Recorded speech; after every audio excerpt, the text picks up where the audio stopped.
confrontation or conflict with anyone, but cooperation, dialogue, and understanding.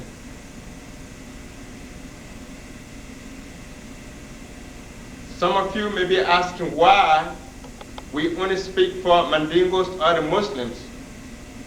This is because we don't see Christian churches being burned in Liberia and the perpetrators go unpunished. We never see that happening. There is no other groups beside the Mandingos whose right to live in peace in their homes they occupied before the war has been violated in broad daylight, and we don't see no sign of protest from any parties in the country.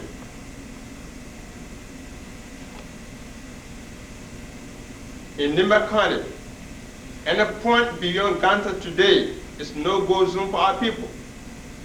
You all hear the story in Saklipi last year, when there's supposed to be a time for reconciliation, our people want to settle with the hope of living in peace with their neighbors, but unfortunately it came under attack from some other people that didn't want them there. As a result, some were killed or fled into the bushes. We didn't hear no voices of concerns in Liberia to speak against this injustice. When you see a Mandingo man, you know that, okay, where they came from Guinea, and they're foreigner automatically. We do not know, not many Liberians know that there are Guineans that were born in Liberia and that are part of that country. And that's the ignorance that we operate out of. And so the first thing is enlightenment, definitely. Yes, have a common ground when it comes to enlightenment.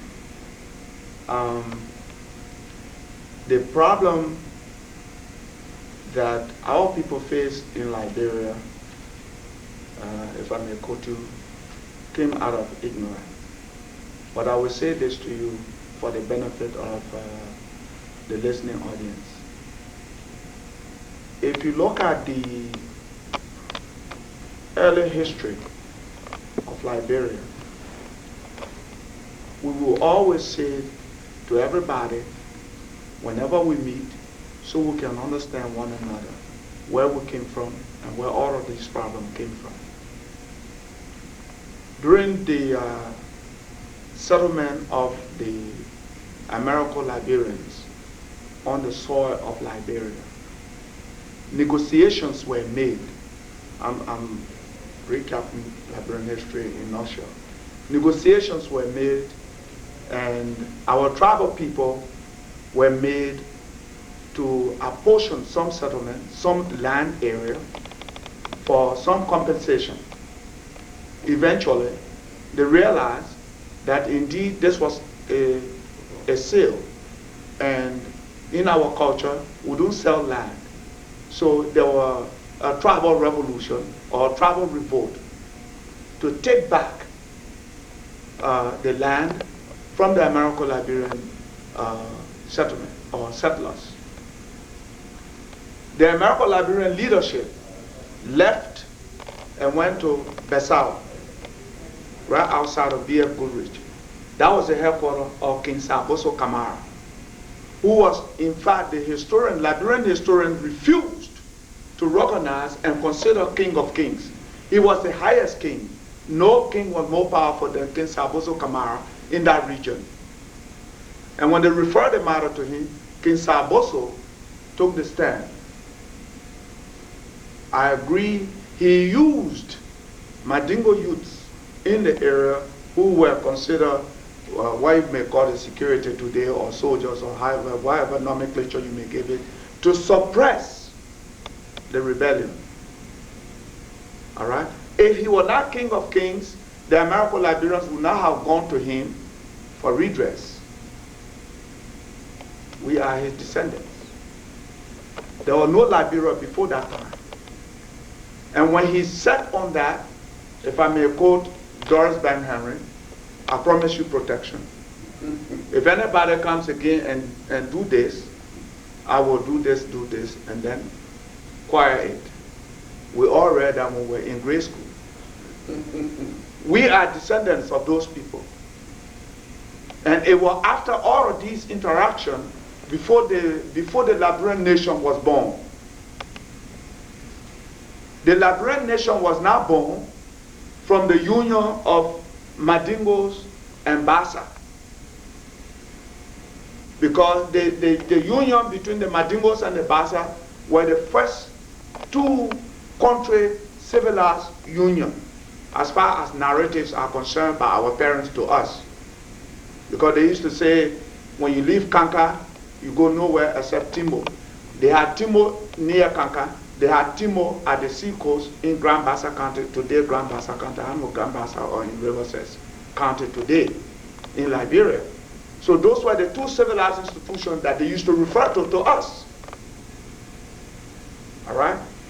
They did that before the rebirth, before the birth of the Liberian nation. There was no Liberia. Before the coming of the American Liberians, there was no Liberia. There was no Liberia at all. And there was no state or city-state of Griot people in that territory. There was no city-state or state of Mano people in that territory.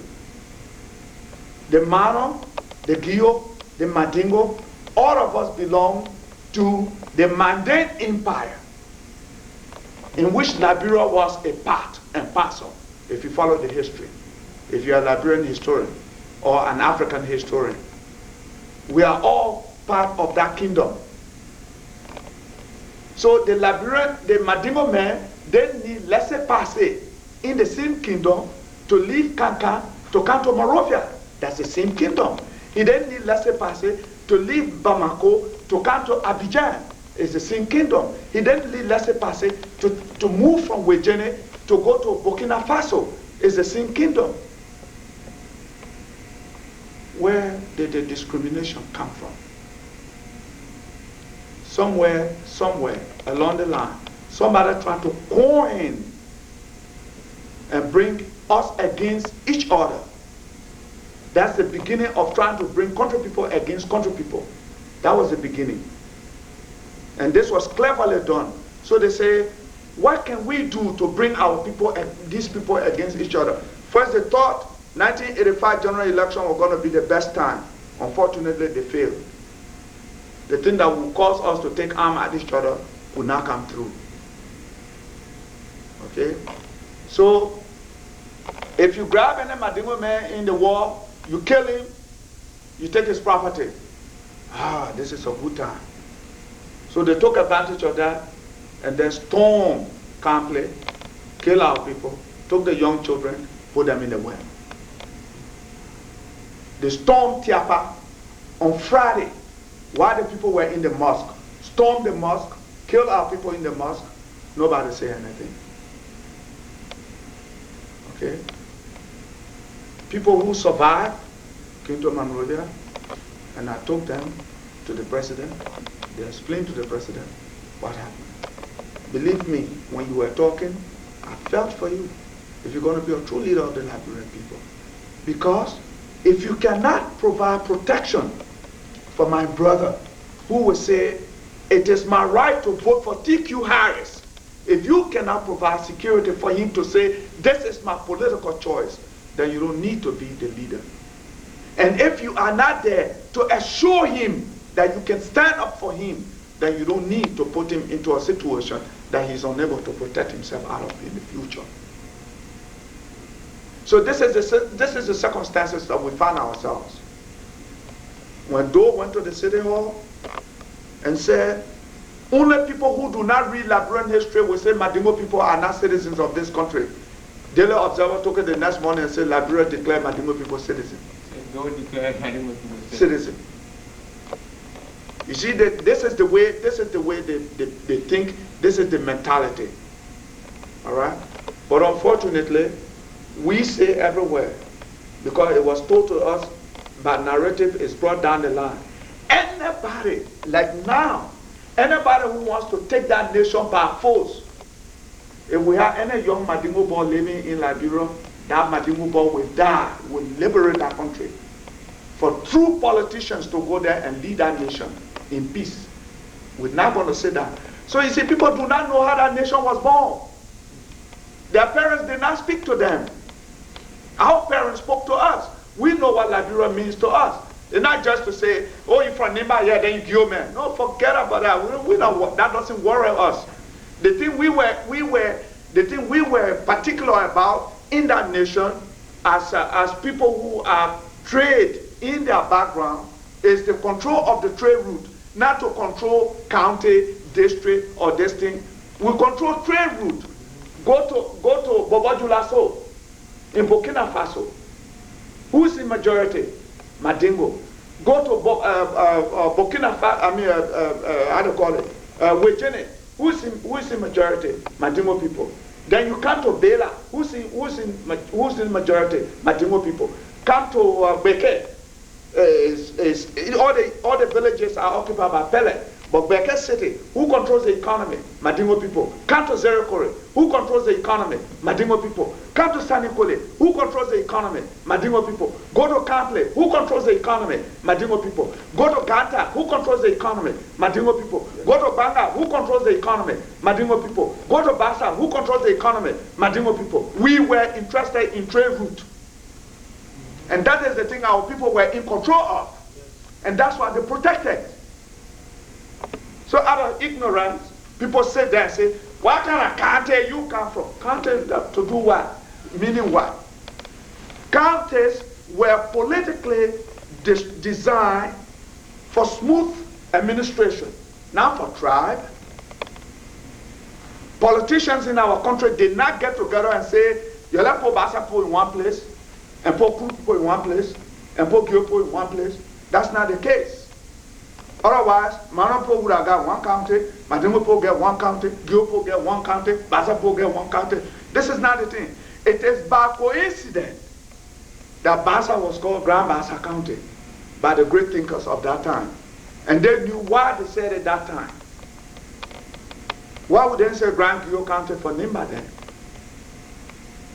But these divisions were made for political harmony, for them to be able to control situations administratively. So all of these things are happening in our country. T.Q. Harris, anywhere he sees me, he will welcome me. He will say, Ansumana, welcome home. When we talk about Madimopo, then you know what? The reason why they say so is because of ignorance. They also do not know.